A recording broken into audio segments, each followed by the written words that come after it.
वैसे जरूरी नहीं है, लेकिन वीडियो को लाइक या फिर डिसलाइक कर दिया करें। मूवी स्टार्ट होती है तो हम एक आदमी टंग की वाइफ की डेड बॉडी, बिल्डिंग के ऑनर और एक आदमी जिन को काफी जख्मी हालत में देखते हैं। यहाँ पर जिन सोचने लगता है कि वो एक मूवी स्टार था, लेकिन उसकी लाइफ का एंड ऐसा होगा उसने कभी सोचा नहीं था। इसके बाद कहानी फ्लैशबैक में चली जाती है, जहाँ हम एक काफी पुरानी बिल्डिंग के पास जिन को देखते हैं। जिन अपना सब कुछ छोड़कर इस बिल्डिंग में रहने आया था और यहीं उसे एक बच्चा भी मिलता है जो कि जिन के साथ वाले फ्लैट में रहता था। इसके बाद जिन अपने फ्लैट के पास आ जाता है, लेकिन उसका दरवाजा लॉक था, लेकिन उसे खोलने के लिए एक सिक्योरिटी गार्ड वहाँ पर आ जाता है। यहाँ पर वो जिन के फ्लैट को ओपन करके उसे अंदर आने के लिए कहता है और यहाँ पर हम ये जान पाते हैं कि इस पूरी बिल्डिंग में सिर्फ यही एक सिक्योरिटी गार्ड है। फ्लैट के अंदर आने के बाद वो सिक्योरिटी गार्ड एक अगरबत्ती से वहाँ पर एक पीसफुल रिचुअल करने लगता है। ऐसा करते हुए वो जिन को बताता है कि जब भी हम एक नई जगह पर शिफ्ट होते हैं तो इस रिचुअल की मदद से वहाँ पर जो सोल्स होती हैं वो बिल्कुल खामोश भी रहती हैं और रहने वाले इंसान को तंग भी नहीं करती। रिचुअल करने के बाद वो सिक्योरिटी गार्ड वहाँ से चला जाता है। उसके जाते ही जिन अपना बैग खोलता है और यहाँ पर हम जिन के पास बहुत सारे मूवीज कॉस्ट्यूम देखते हैं। फिर इसके बाद जिन सुसाइड करने की तैयारी में लग जाता है। सुसाइड करने से पहले वो अपने बेटे की रिकॉर्डिंग को सुनने लगता है। जिन की यादों में हम उसकी फैमिली को देखते हैं गोस्ट के रूप में। उसकी फैमिली में उसकी वाइफ और उसका एक बेटा था। इसके बाद हम जिन की आंखों में बहुत सारी मिस्टीरियस चीजों को भी देखते हैं और तभी जिन के सामने एक गोस्ट आकर खड़ा हो जाता है और वो जिन को पोजेस कर लेता है, यानी वो जिन की बॉडी में चला जाता है, जिसकी वजह से जिन फांसी पर लटक कर तड़पने लगता है। लेकिन थोड़ी ही देर में यहाँ पर बिल्डिंग का ऑनर आ जाता है और वो जिन को फांसी लगने से बचा लेता है। फिर वो बिल्डिंग का ऑनर अपनी फिंगर्स का क्रॉस बनाकर कुछ स्पेल्स पढ़ने लगता है, लेकिन तभी जिन उस बिल्डिंग ऑनर पर अटैक कर देता है क्योंकि वो तो पोजेस था और यहाँ पर अब उन दोनों के बीच फाइट होने लगती है। यहीं पर हम जिन के अंदर एक फीमेल गोस्ट को देखते हैं, जिसे वो बिल्डिंग ऑनर जिन की बॉडी से निकाल देता है। इसके बाद शोर सुनकर लोग वहाँ पर देखने के लिए आ जाते हैं कि क्या हुआ। उन्हीं लोगों में हम एक आदमी टंग की वाइफ को देखते हैं और ये वही लेडी है जिसकी डेड बॉडी को हमने मूवी के स्टार्ट में देखा था। यहाँ पर जिन अपने मुंह से ब्लैक लिक्विड निकालता है। इसके बाद बिल्डिंग का ऑनर सभी लोगों को वहाँ से जाने के लिए कहता है। यहीं पर हम एक आदमी गाँव को देखते हैं जो कि क्रीपी सी लुक दे रहा था। असल में गाँव भूतों को देखने और निकालने में माहिर था। कुछ देर बाद जिन को अपने फ्लैट के बाहर से कोई आवाज सुनाई देती है। असल में जिन के फ्लैट के बाहर एक लेडी होती है जो कि फ्लैट के बाहर रखे बचे हुए खाने को खा रही थी और इसका नाम फिंग था। और जब फिंग जिन को देखती है तो वो उससे माफी मांगने लगती है और जैसे ही वो मुड़कर जिन के फ्लैट के अंदर देखती है तो उसे वहाँ दो लड़कियों के मिस्टीरियस गोस्ट दिखते हैं और रूम का भी काफी बुरा हाल था। तब ये देखकर फिंग डर जाती है और वहाँ से चली जाती है। इसके बाद हम एक ओल्ड कपल दिखाया जाता है और इसी बूढ़े आदमी का नाम टंग होता है। टंग और उसकी वाइफ एक दूसरे से बहुत प्यार करते थे। रूटीन के मुताबिक टंग गार्बेज को अपने फ्लैट से बाहर रखने के लिए जा रहा था और यहाँ हम स्टेयर्स पर एक बच्चे के गोस्ट को रोता हुआ देखते हैं और जब टंग उसे देखने के लिए आगे बढ़ता है तो उसका पाँव स्लिप हो जाता है और वो काफी बुरे तरीके से गिरता है, जिसकी वजह से वो काफी इंजर्ड हो जाता है। इसके बाद सीन शिफ्ट होकर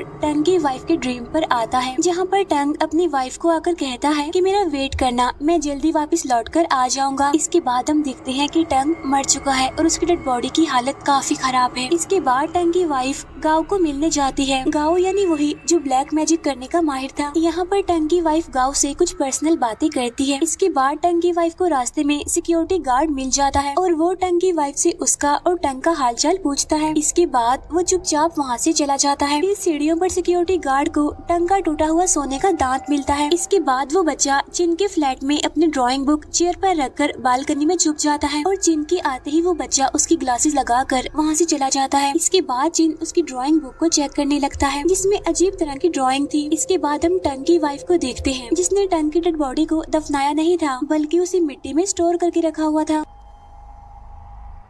और बैकग्राउंड में हम गाँव की आवाज को सुनते हैं जो कि उसे टंग की डेड बॉडी पर चिकन का ब्लड लगाने के लिए कहता है। इसके बाद हम टंग के घर में गाँव को देखते हैं जो कि एक रिचुअल कर रहा होता है जिसमें वो टंग के फेस पर से निकलने वाला पानी एक बर्तन में लेता है। फिर वो अपनी उंगली से निकले हुए खून को एक क्रीपी डॉल पर डालता है। इसके बाद वो टंग के फेस पर अजीब तरह का मास्क लगा देता है। मास्क लगा देने के बाद गाँव टंग की वाइफ को वार्न करता है कि मेरी परमिशन के बगैर मास्क को मत हटाना, लेकिन टंग की वाइफ को उसका हस्बैंड बहुत जल्द वापस चाहिए था और तब गाओ टंग की वाइफ को कहता है कि 7 दिनों में तुम्हारा हस्बैंड टंग वापस आ जाएगा और अगर ऐसा नहीं हुआ तो हम लास्ट में सबसे ज्यादा पावरफुल रिचुअल करेंगे। अब यहाँ से जाने के बाद हम गाओ को काफी अजीब हालत में देखते हैं। ऐसा लग रहा था कि जैसे उसे अटैक हो रहा है। इसके बाद वो अपने घर जाता है जहाँ वो एक मिस्टीरियस चीज पर स्पेल्स पढ़कर फूंकने लगता है। ऐसा करने के बाद गाओ ठीक हो जाता है, यानी वो अपनी नॉर्मल हालत में वापस आ जाता है। और यहीं पर हम उसी छोटे बच्चे का गोश्त देखते हैं, यानी जिसकी वजह से टंग स्टेयर्स पर से स्लिप होकर गिर गया और फिर मर गया, यानी ये बच्चा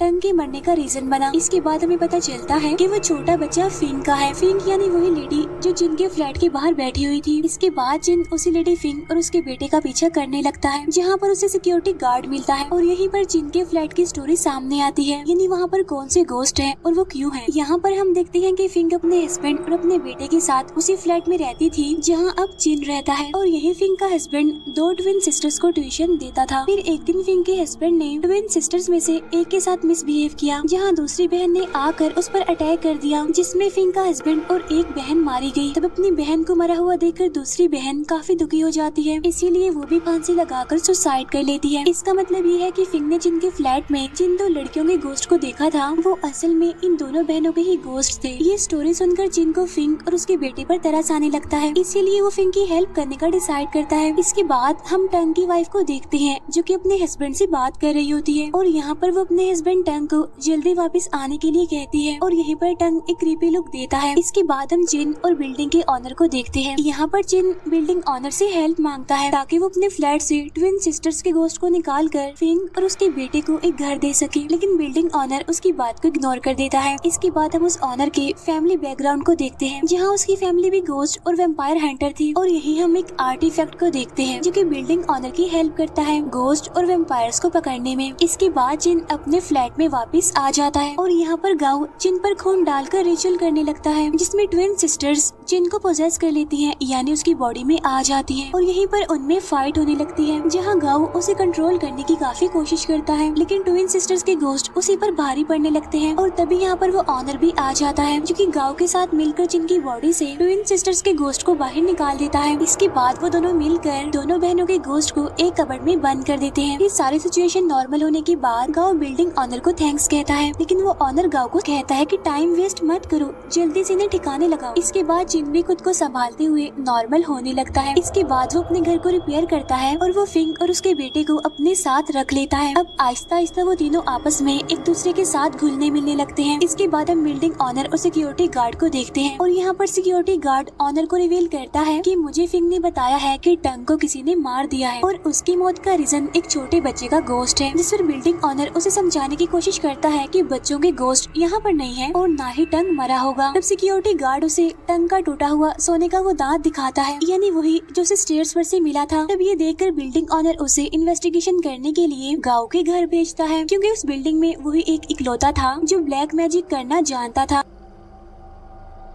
इसके बाद हमें टंग की वाइफ दिखाई जाती है जो कि गाँव के घर पर आई हुई थी। यहाँ पर टंग की वाइफ गाँव को बताती है कि टंग हर रात 11 बजे आंखें खोलता है और मैं इन सारी चीजों को लेकर काफी परेशान हूँ, क्योंकि मैं अपने हस्बैंड को बहुत जल्द वापस लाना चाहती हूँ, लेकिन वो वापस आ नहीं रहा। और तब गाँव से यहाँ पर रिलैक्स रहने के लिए कहता है ताकि किसी को हमारे ऊपर शक ना हो। फिर कुछ देर के बाद वहाँ पर सिक्योरिटी गार्ड पहुँच जाता है और वो गाँव से उस छोटे बच्चे के गोश्त के बारे में सवाल जवाब करने लगता है, जिस पर गाँव कहता है कि मैं इस बारे में कुछ नहीं जानता। और तभी सिक्योरिटी गार्ड वहाँ पर टंग की वाइफ को देख लेता है, लेकिन सिक्योरिटी गार्ड अंदर आते आते कुछ कैंडीज वहाँ पर गिरा देता है ताकि अगर कोई बच्चा होगा भी तो वो कैंडीज को उठाने जरूर आएगा। यहाँ पर वो सिक्योरिटी गार्ड टंग की वाइफ से टंग का हालचाल पूछता है, जिस पर टंग की वाइफ कहती है कि हाँ वो बिल्कुल ठीक है। और तभी उसी बच्चे का गोश्त एक कैंडी उठा लेता है। तब आवाज सुनकर सिक्योरिटी गार्ड को पता चल जाता है और इसीलिए वो गाँव पर गुस्सा करता है कि तुम ब्लैक मैजिक करके इस पूरी बिल्डिंग में गड़बड़ कर रहे हो। और तब सिक्योरिटी गार्ड उसे टंग का सोने का दांत दिखाकर कहता है कि टंग कहाँ है, लेकिन तभी पीछे से टंग की वाइफ सिक्योरिटी गार्ड पर अटैक कर देती है और मार कर उसके सर को क्रश करके उसे मार डालती है। इसके बाद बिल्डिंग का ऑनर फिंग के बेटे को बुलाता है जो कि टंग के फ्लैट में खेलने जा रहा था। तब यहाँ पर वो ऑनर भी उसके साथ चलने के लिए सोचता है और जब वो दरवाजे पर नॉक करते हैं तो वहाँ पर टंग की वाइफ बाहर आती है। तब वो ऑनर टंग की वाइफ से उसका और टंग का हालचाल पूछता है। इसके बाद वो ऑनर वहाँ से चला जाता है, लेकिन फिंग का बेटा वहीं पर खेलने लग जाता है। इसके बाद वो बच्चा वॉशरूम जाना चाहता था, इसीलिए वो टंग की वाइफ को वॉशरूम यूज करने के लिए कहता है। तब टंग की वाइफ उसे वॉशरूम में पकड़कर ले जाती है और यहाँ पर वो बच्चा टंग को देखकर रोने लगता है। अब सिक्योरिटी गार्ड को मारने के बाद टंग की वाइफ की इंसानियत बिल्कुल जैसे मर चुकी थी, इसीलिए वो फिंग के बेटे यानी उस बच्चे को सेक्रीफाइस कर देती है। इसके बाद हमें बिल्डिंग का ऑनर दिखाया जाता है और उसके घर में उसका आर्टिफैक्ट उसे वेम्पायर के आजाद होने का साइन देता है। इधर टंग की वाइफ के पास हम टंग के मास्क को देखते हैं, क्योंकि उसने टंग का वो मास्क उतार दिया था, हालांकि गाओ ने उसे ऐसा करने से मना किया था। इसके बाद बिल्डिंग का ऑनर टंग के फ्लैट में आ जाता है, जहाँ उसे चारों तरफ खून ही खून दिखता है, लेकिन यहीं पर गाओ उसके मुंह पर हाथ रखकर उसे चुप रहने के लिए कहता है और पीछे से हम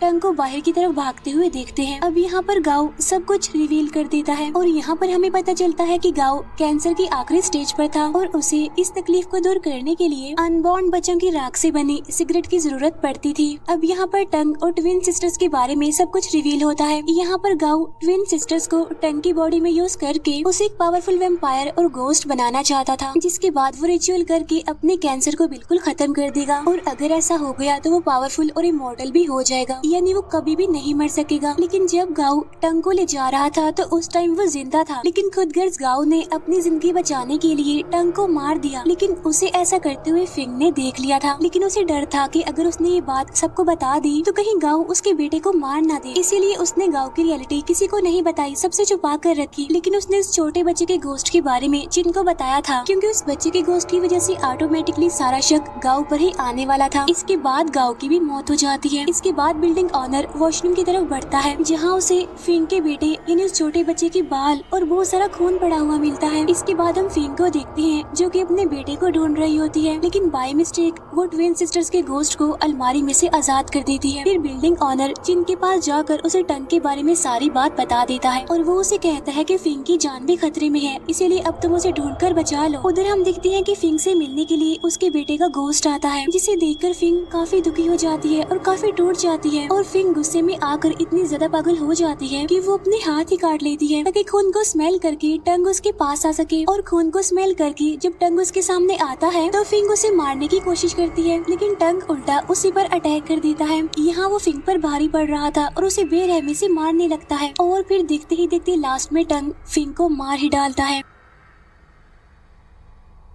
फिर कुछ देर के बाद वहाँ पर जिन आकर टंग को आग लगा देता है। इसके बाद टंग सामान के नीचे दब जाता है, लेकिन यहीं पर ट्विन सिस्टर के घोस्ट टंग की बॉडी में चले जाते हैं, जिससे टंग अब पहले से भी ज्यादा पावरफुल बन जाता है और वो एक रॉड को जिन की बॉडी की आर पार कर देता है। ऐसा करने के बाद टंग वहाँ से भाग जाता है। फिर खुद को बचाते बचाते जिन बिल्डिंग ऑनर के पास आ जाता है। यहाँ पर जिन उस ऑनर को कहता है कि मैं तुम्हारे साथ मिलकर टंग से लड़ना चाहता हूँ, उसे मारना चाहता हूँ। यहाँ पर जिन उसे ऐसा करने के लिए काफी इंसिस्ट करता है और जिन के जिद करने पर बिल्डिंग ऑनर मान जाता है। यहाँ पर बिल्डिंग ऑनर जिन की बॉडी पर रिचुअल से जुड़े कुछ स्पेल्स लिखता है। इसके बाद वो जिन को कहता है कि तुम्हारे पास एक सिगरेट के खत्म होने तक का टाइम है, तुम्हें उसी टाइम में टंग को रोकना होगा। फिर कुछ देर बाद वहाँ पर टंग आ जाता है। यहाँ वो बिल्डिंग ऑनर अपने आर्टिफैक्ट को यूज करके जिन को टंग से लड़ने की पावर देता है, लेकिन यहाँ टंग जिन पर भारी पड़ने लगता है। लेकिन फिर देखते ही देखते जिन टंग पर भारी पड़ जाता है, लेकिन ये सब कुछ ज्यादा टाइम तक नहीं चल पाता और टंग फिर से जिन को मारने लगता है। उधर आर्टिफैक्ट की वजह से उस ऑनर का बाजू हुई बॉडी से अलग हो जाता है और टाइम खत्म होने से पहले वो ऑनर लकड़ी की तलवार को जिन की तरफ फेंकता है, जो कि एक रेड कलर के धागे से बंधी हुई थी। फिर यहाँ पर उस ऑनर को बाहर लाइट दिखती है और यहाँ वो उन दोनों को लेकर बाहर रोशनी में कूद जाता है और नीचे गिरते ही रोशनी की वजह से टंग मरने लगता है और यहाँ ट्विन सिस्टर्स भी उसकी बॉडी को छोड़कर आजाद हो जाती है। इसके बाद यहाँ पर टंग की वाइफ आ जाती है, जो टंग की ऐसी हालत देखकर काफी दुखी हो जाती है और वो अपना गला काटकर सुसाइड कर लेती है। इसके बाद में वो सीन दिखाया जाता है जो कि हमने मूवी के स्टार्ट में देखा था, यानी जहाँ पर जिन काफी इंजर्ड था। नेक्स्ट सीन में हम दोबारा से जिन को देखते हैं, जो कि मूवी के स्टार्ट की तरह बिल्डिंग में आता है और यहाँ पर जिन को वो सब कुछ दिखाई देता है जो कि उसे तब दिखाई दिया था जब वो बिल्डिंग में पहले आया था, यानी वही सारे लोग जिनसे वो इस बिल्डिंग में मिला था, उसका खुद को फांसी लगाना और बिल्डिंग ऑनर का आकर उसे बचा लेना। इसके बाद हम देखते हैं गाँव को, जो कि अभी जिंदा था और डॉक्टर बन गया था और यहाँ पर हमें पता चलता है कि जिन सुसाइड करके सच में मर गया है और उसका पोस्टमार्टम गाँव ही कर रहा है और डेड बॉडी की पहचान करने के लिए यहाँ पर जिन का बेटा भी आता है, जो कि अब पहले से काफी बड़ा हो गया है, क्योंकि जिन को काफी सालों पहले ही उसकी फैमिली ने छोड़ दिया था। अब यहाँ पर अब सारे कंफ्यूज होंगे कि अभी तक मूवी में क्या चलता आ रहा था। अब यहाँ पर मैं आपको मूवी के कुछ इम्पोर्टेंट पॉइंट्स बता देती हूँ। अब मूवी का नाम है रिगर मोर्टिस, जिसका मतलब है मौत की तीसरी स्टेज, यानी जहाँ इंसान की मौत के 2 घंटे बाद भी उसकी बॉडीज में चेंजेस आती रहती है और उसकी आंखों की रोशनी भी